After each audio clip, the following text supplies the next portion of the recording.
திரைக்கலைஞன், பொதுமக்களில் ஒருவன் தம்பிராமையா,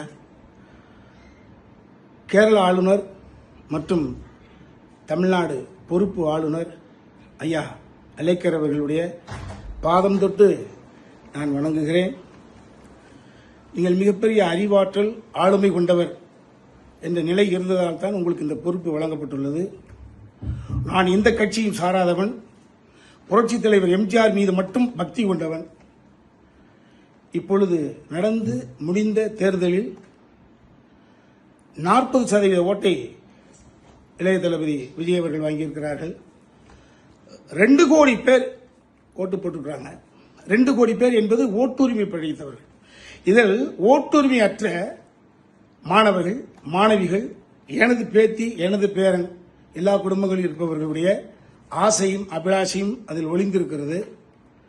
கடந்த 2-3 நாள் நிகழ்வுகள் என்பது தமிழ்நாட்டில் இருக்கக்கூடிய குழந்தைகளை, ஓட்டுரிமை அற்றவர்களை, மாணாக்க செல்வங்களை, என்னை போன்ற நிறைய பேருடைய பேரன் பேத்திகளை மனம் கலங்க செய்திருக்கிறது. எல்லோர் வீட்டிலும் ஒரே கூக்குரல், தமிழ்நாடு எங்கும் எல்லோர் வீட்டிலும் குழந்தைகளுடைய கூக்குரல்.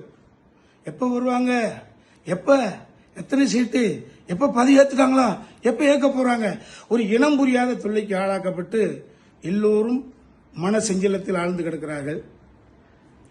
113 காமிச்சிட்டாங்க, 5 கூட தூக்கி போடுங்க. 108 இருக்குல்லங்க ஐயா, அழைங்க ஐயா தம்பி விஜய கொடுங்க.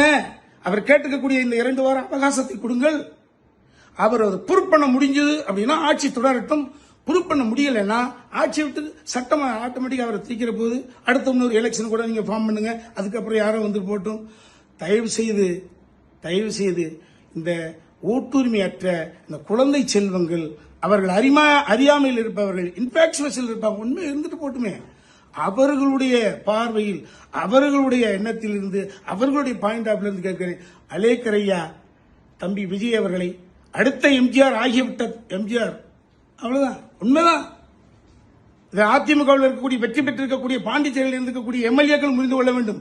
நீங்களாக வந்து விஜய்க்கு சப்போர்ட் செய்யுங்க. அடுத்த எம்ஜிஆர் சார் கூப்பிடுங்க, அவர் ஆட்சி கட்டில் அமர வைங்க. திரும்ப சொல்றேன், அறுதி பெரும்பான்மை நிரூபித்தால் ஆட்சி தொடரட்டும். அறுதி பெரும்பான்மை நிரூபிக்க முடியவில்லை என்றால் ஆட்சி களையட்டும், அடுத்த எலெக்ஷன் நடக்கட்டும். அலேக்கர் ஐயா, அலைங்களையா தம்பி விஜயை, இந்த குழந்தைகளையும் சிறார்களையும் மன ஊனத்திலிருந்து காப்பாற்றுங்களையா.